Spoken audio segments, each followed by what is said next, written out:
O Senhor esteja convosco. Ele está no meio de nós. Proclamação do Evangelho de nosso Senhor Jesus Cristo, narrado por São João.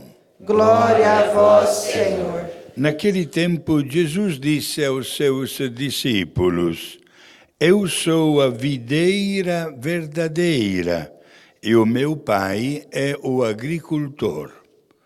Todo ramo que em mim não dá fruto, ele o corta. E todo ramo que dá fruto, ele o limpa para que dê mais frutos ainda. Vós já estáis limpos por causa da palavra que eu vos falei. Permanecei em mim, e eu permanecerei em vós. Como o ramo não pode dar fruto por si mesmo, se não permanecer na videira, assim também vós não podereis dar fruto, se não permanecerdes em mim. Eu sou a videira e vós os ramos. Aquele que permanece em mim e eu nele, esse produz muito fruto, porque sem mim nada podeis fazer. Quem não permanecer em mim será lançado fora como um ramo e secará. Tais ramos são recolhidos, lançados no fogo e queimados. Se permanecerdes em mim e minhas palavras permanecerem em vós, pedi o que quiserdes e vos será dado. Nisto meu Pai é glorificado, que deis muito fruto e vos torneis meus discípulos. Palavra da salvação. Glória a vós, Senhor.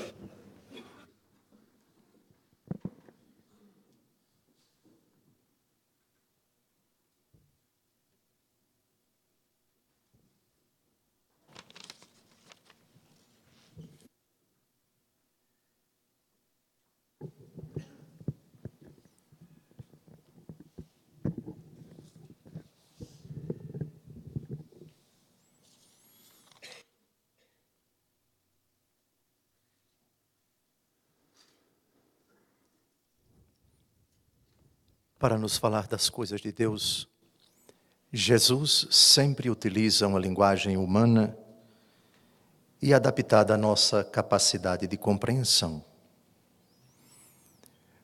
Na alegoria utilizada por ele no Evangelho que nós acabamos de ouvir, nós temos uma riqueza muito grande, não somente semântica, mas principalmente teológica, para falar da necessidade de estarmos unidos a Ele. Jesus se compara com uma videira. Chama o seu Pai de agricultor e nos chama de ramos. Faz alusão aos frutos, alude à necessidade do corte e da poda, aqui traduzida pelo nome de limpeza. Fala da secura, implicitamente, portanto, fala do inferno, fala também do céu já aqui na terra. E nesses poucos minutos, oxalá o Espírito Santo me ajude a explorar essa riqueza tão importante do Evangelho e ilustrar o ensinamento de Jesus com a primeira leitura que nós acabamos de ouvir e o Salmo. Eu sou a videira verdadeira. A videira é um pé de uva. Jesus, quando diz verdadeira, está fazendo alusão a outras videiras que não são verdadeiras. Ele, em outras partes do Evangelho, do seu ensinamento, fala de falsos cristos, de falsos profetas, de falsos pastores, aqueles que não entram pela porta, aqueles que são ladrões e salteadores. Jesus tem, da parte do demônio, um uma convicção. Ele, se não pode ser desconhecido, ele que não pode deixar de ser anunciado, ele cuja palavra não pode deixar de ser proclamada, pelo menos tentarei imitá-lo. A dissimulação é uma tática do demônio para vender ao mundo, passar para os homens a ideia de que Cristo, na verdade, não é o verdadeiro, mas o outro. Na Bíblia, no livro do Apocalipse, capítulo 16, capítulo 13, versículo 18, fala-se do número da besta do Apocalipse, 666. O 7 é o número da plenitude, é o número da totalidade. No livro de Isaías é dito, santo, santo, santo. Santo é o perfeito, 7 é o número da perfeição. 777, santo, santo, santo. O demônio procura imitá-lo. Se ele não pode ser 7, ele se faz passar por 6. O número da besta é 666. 6, quase santo, ou aparentemente santo, falso Cristo. 6, a mesma coisa. 6, a mesma coisa. Nunca esqueçam, porque 666 é o número da besta do Apocalipse. O número do inimigo por antonomasia de Deus. Muito bem, eu sou a videira verdadeira. Existem outras videiras, as quais o demônio gostaria, desejaria que nós permanecêssemos unidos. Meu pai é o agricultor. O pai eternamente gera o filho. O filho é o unigênito muito amado do pai. O filho que se encarna é o servo que se coloca inteiramente à vontade do pai, obedece ao pai, é cuidado pelo pai, é glorificado pelo pai, nele, em si mesmo. Todo ramo que em mim não dá fruto, ele o corta. Nós somos os ramos. Que frutos são esses? Em outras passagens, Jesus diz, por intermédio de São João Batista, aqui está o primeiro fruto, que nós, unidos a Jesus, quais ramos unidos à videira, devemos dar. Diz São João Batista, capítulo 3, versículo 8. São Mateus, dai frutos de verdadeira penitência. O primeiro fruto que Jesus quer que demos, e assim começa o Evangelho segundo Mateus, a primeira frase de Jesus no segundo Evangelho: convertei-vos e crede no Evangelho. Digamos assim, é o primeiro fruto. O fruto último, por assim dizer, que nós devemos dar e que agrada imensamente a Deus, está em Romanos capítulo 6, versículo 22. Libertados do pecado e feitos servos de Deus, tendes por fruto a santidade, e o termo é a vida eterna. Portanto, São João Batista, quais os frutos? Penitência. No apóstolo Paulo, qual o fruto? O grande fruto, a santidade. Em Efésios capítulo 5, versículo 9, temos outra frase luminar do mesmo apóstolo. O fruto da luz é bondade, justiça e verdade. Isto porque Jesus diz, vós sois luz do mundo e sal da terra. E ainda em Mateus capítulo 5, versículo 16, brilhe a vossa luz diante dos homens, para que vendo vossas boas obras, glorifiquem o Pai que está nos céus. E finalmente, na carta aos Gálatas, capítulo 5, de 22 a 23, aqui está o fruto do Espírito: caridade, alegria, paz, paciência, afabilidade, bondade, fidelidade, brandura, temperança. Isso nos versículos 22 a 23 do capítulo 5. Assim está explicado, todo ramo que em mim não dá fruto, ele o corta. O que significa corte numa planta? significa a disposição de excluir da pertença à planta aquele ramo, porque é inútil, porque é inócuo, porque não dá fruto coisa alguma. Esse corte já acontece com o pecado mortal, mas pode adquirir um caráter irreversível se na hora da nossa morte viermos a nos encontrar nessa triste situação de ramo que secou. A igreja de Laodiceia diz o Senhor: conheço tua conduta, não és frio nem quente, és morno. E porque és morno, nem frio nem quente, estou para vomitar-te da minha boca. O vômito de Cristo, no capítulo 3 do Apocalipse de São João, é o corte do ramo que secou no evangelho que nós acabamos de ouvir. Por outro lado, todo ramo que dá fruto, ele o limpa para que dê mais fruto ainda. Outra tradução para o verbo limpar é podar.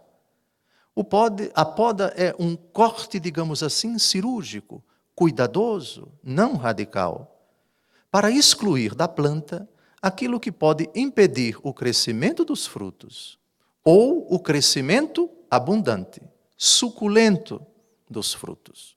Todos nós sabemos que os ramos que já deram frutos, eles precisam ser eliminados, porque se não forem eliminados, eles acabam, digamos assim, concorrendo com os novos brotos que surgirão, de onde virão novos ramos com novos frutos. Portanto, se trata de corte não traumático, não definitivo. Hoje nós chamaríamos purificações, privações, que são extremamente importantes para nós, porque nenhum processo de santificação, absolutamente nenhum processo de santificação, exclui a necessidade de o agricultor, que é o pai, nos podar. Às vezes temos pequenas manhas, às vezes temos gostos, às vezes temos tendências e inclinações, às vezes temos pequenos defeitos e até grandes, que precisam de uma providencial correção. Assim, Deus ama, Deus cuida, Deus corrige, Deus às vezes até purifica, pune, por que não dizer, por amor, aqueles que já estão dando frutos de santidade. Quais são os frutos de santidade? Eu já disse ainda há pouco, aqueles de Gálatas capítulo 5, de 22 a 23, para que dê mais fruto ainda. Limpos pela palavra que Jesus já nos falou, ele pede que permaneçamos nele, para que ele permaneça em nós. Reparem que são duas permanências. A primeira é fundamental, que nós decidamos permanecer em Jesus. E então eu permanecerei em vós. A iniciativa é sempre da graça de Deus, que sem violar nossa liberdade, nos move até Ele. Mas será preciso que com o nosso consentimento aceitemos que Ele permaneça em nós. Apocalipse capítulo 3, versículo 20. Eis que estou à porta e bato. Se alguém abrir, entrarei e cearemos juntos, eu com ele e ele comigo. Isso para justificar o que ele vai dizer logo em seguida. Como o ramo não pode dar fruto por si mesmo, se não permanecer na videira, assim também vós não podereis dar fruto, se não permanecerdes em mim.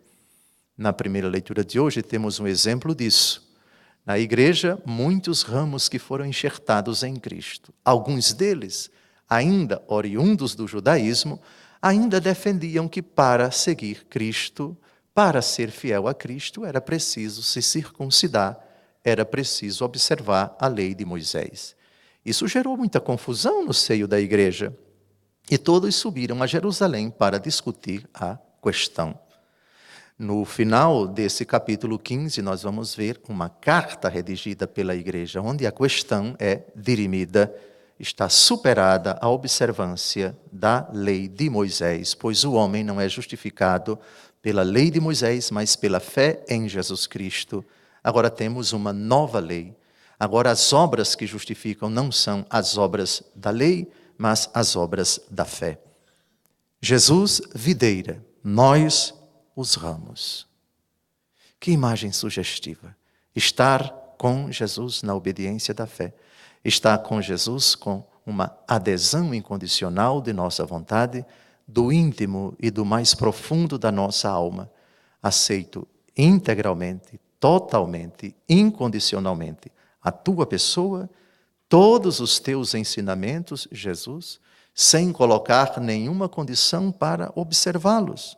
Quero, em virtude disso, produzir muito fruto. E sei que sem vós, ó videira divina, cuidada pelo agricultor que é o Pai, a quem o meu coração, por vós, Jesus, pretende se dirigir e um dia desfrutar desta felicidade sem fim, reconheço, sem vós nada posso fazer.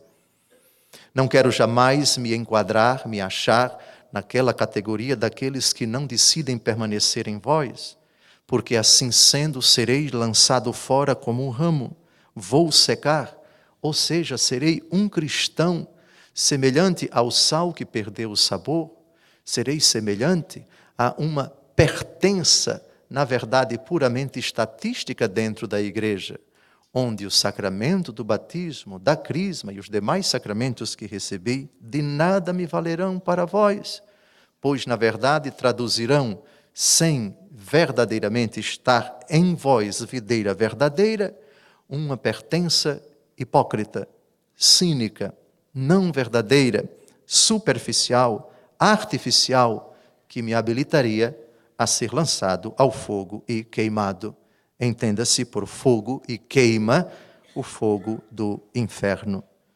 Quero, portanto, Senhor, no final desta homilia, elevar para vós, como bispo, como cristão, unindo-me a toda a igreja espalhada no mundo inteiro, quero que vossa palavra, suplico, imploro, que vossa palavra permaneça em nós, para que, pedindo aquilo que quisermos, seja-nos concedido, para que o Pai seja glorificado. Creio firmemente, Senhor, que com o auxílio do vosso Espírito, muitos frutos nós concederemos para a vossa glória e para a salvação do mundo, assim para nos tornarmos verdadeiramente vossos discípulos. Hoje celebramos a memória de Santa Rita de Cássia, esposa de um homem que teve uma vida muito atribulada e que foi assassinado, e cujos filhos queriam vingar a morte do pai, e graças à intercessão da mãe, isso não se consumou. Logo em seguida a esta tragédia, ela entra na vida religiosa e se torna uma das intercessoras em vida e muito mais ainda no céu, de todos aqueles que padecem tribulações, que padecem angústias e aflições. Não por acaso ela é chamada carinhosamente de Santa Rita dos Impossíveis. Quem se dirige a Santa Rita, ou melhor, a Jesus por intermédio dela, e apresenta suas causas insolúveis, muito difíceis, milagres grandiosos, geralmente são acolhidos. Dirija-se, portanto, sempre a Jesus imediatamente. Mas você também pode, porque Jesus assim o quis, que você se dirija àqueles que já estão no céu intercedendo por nós, rogai por nós. Essa frase da primeira aos Tessalonicenses, capítulo 5, versículo 25, nos autoriza a dirigir também aos nossos irmãos aqui na terra e no céu um pedido: interceda por nós. Que alegria quando ouvi que me disseram: vamos à casa do Senhor, a Jerusalém celeste para a qual caminhamos pressurosos. Hoje, diante do altar do Senhor, nós com muita alegria, também exultando pela memória de Santa Rita de Cássia, pedimos: Senhor, videira verdadeira, queremos sempre estar enxertados em vós, unidos a vós, permanecer convosco, para que o agricultor, que é o nosso Pai, o vosso Pai, faça com que a nossa vida dê muitos frutos, e frutos de vida eterna, frutos de penitência, frutos de conversão, frutos de santidade. Louvado seja nosso Senhor Jesus Cristo. Para sempre seja louvado.